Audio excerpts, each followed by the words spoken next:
Hello, church. This is Mario Bolivar with the intro video for Sunday School class of April 19. Thank you for watching.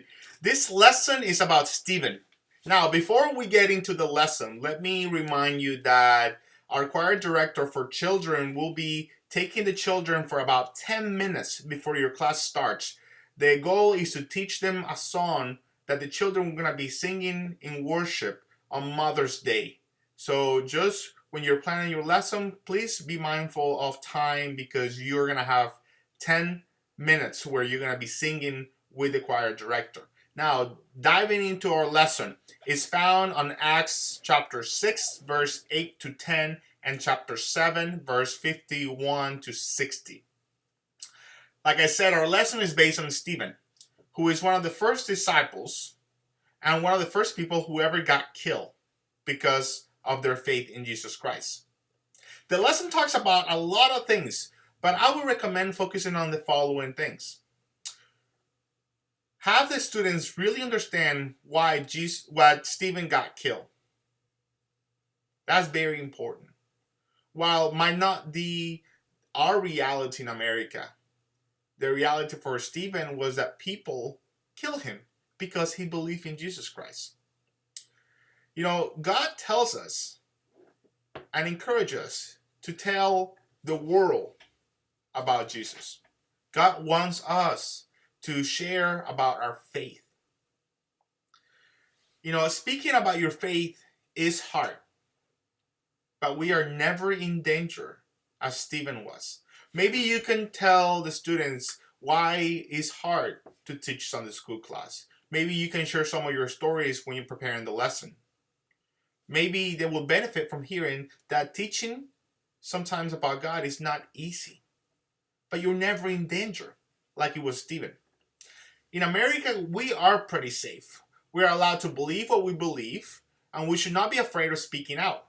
Even though some people will argue against you, some people that don't believe in God, they will argue with you about your beliefs, but they will not kill you like it happened with Stephen.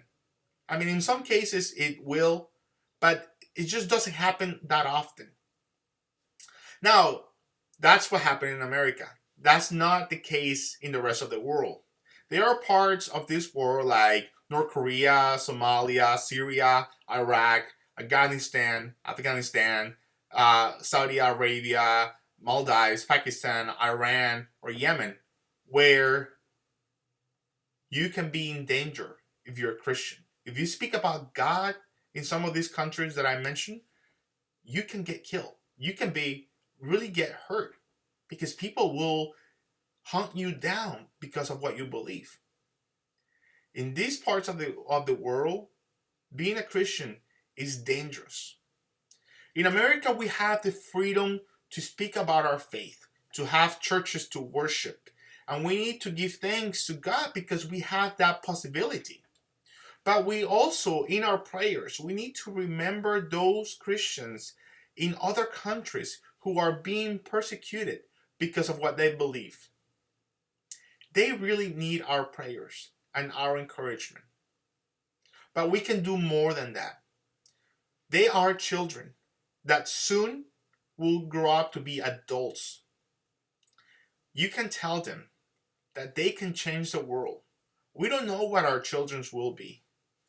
But we need to understand that violence, despite our differences, is never the result. It never should be the result. It should never be the answer. Violence should not be the answer, even though you disagree. That is something that we need to remind our children. That violence, whether it's in school or in the field, or when they're playing sports or they're playing with their brothers, violence is not the answer. The change of the world starts with us.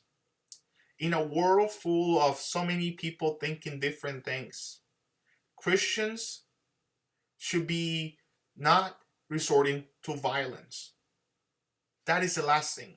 So while this lesson is really hard to teach because you're teaching about somebody getting killed because of their faith, you can teach them that the answer is not violence.